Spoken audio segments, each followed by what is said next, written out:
Hey, right on, man. Yeah.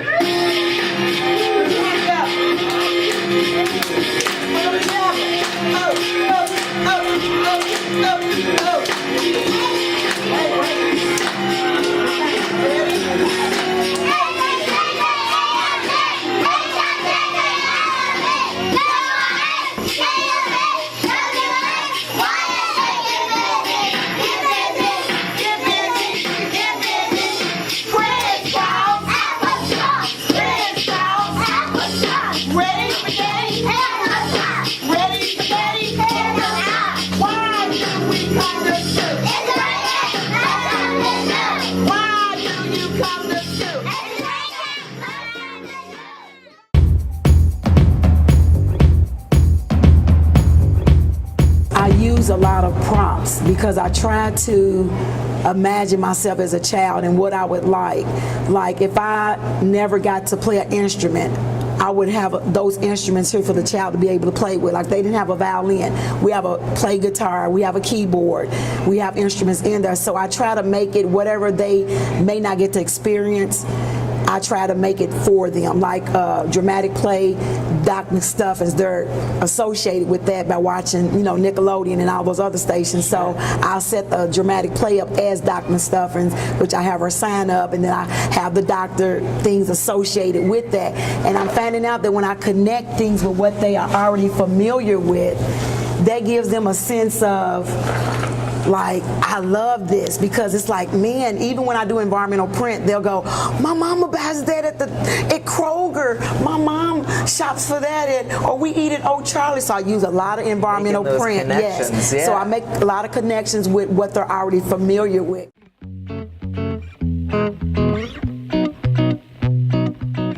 I started Creatively Invented LLC. It's a company that spurred from me being in the classroom, and what I did, I had 5 songs that were popular with the children. So I went in the studio, said make a joyful noise. So I did.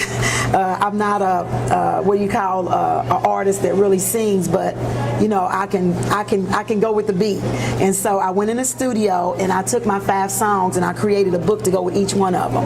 And so the first to market is Hey Hey, I Know My 5 Senses. I'm DJ BJ, the rapping school teacher, rapping about the 5 senses in my neighborhood. And so the theme of it is, hey, I know my 5 senses, and the kids go, what you say? And so from there, that became a book.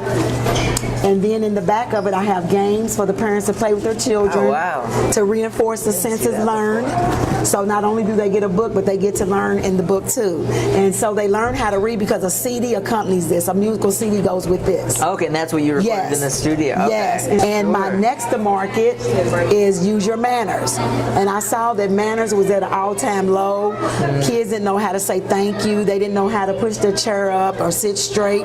So this is another song that I jingled off of, and I went in the studio to create a CD book to go with it, and it's called Use Your Manners to Show Respect.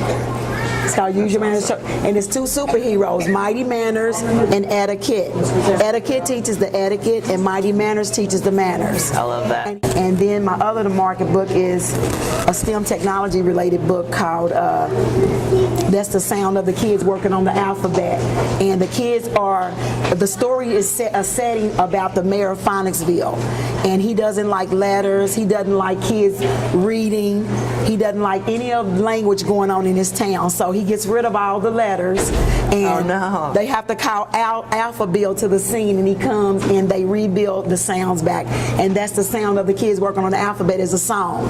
And the kids take hammers, and after the story goes into after the mayor's getting rid of the alphabet and everything, then they go into building it back. That's the sound of the kids working on the alphabet. I heard A saying I heard B saying buh. That's the sound of the kids working on the alphabet. That's the sound of the kids working on the alphabet. I love that. That's so good, and it's so catchy. Like, thank you. How are they ever going to forget it? And then when we do it in the classroom, I let them take hammers, and that's how they learn their sounds. Just hammering it. They hammer So that's a little bit of what we saw when you guys were going over the alphabet. Yes. And they knew it because they had to give you a letter before they could go into their and they had to spell the morning message. I don't spell it for them. They had to use their sounds. Yes. I said spell deer. They said duck. I said e, I, a, r. So they spelled deer by themselves. Wow. So I use a lot of this to teach, and it's been 100% effective. 100% effective. Yes. That's amazing. And I'm impressed with the fact that you made etiquette sound like a cool name. Because I feel like that wouldn't be a cool word otherwise. But then you see that girl and you're like, she is a cool name, you know? Yes.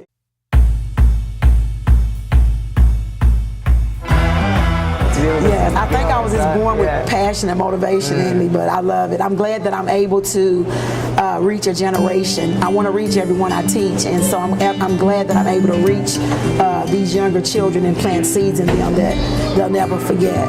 I was going to say that passion, I think, is infectious too. Just seeing your students in the room, like they also are all bringing that energy as well. And I've ran into some of my former parents and children, and their children have gotten put in higher reading groups. I don't know what the percentage is, but I've heard them come to me and say that my child went to kindergarten and she knew she was so proficient in her alphabet and in her letters and numbers that they put her in the first grade reading group.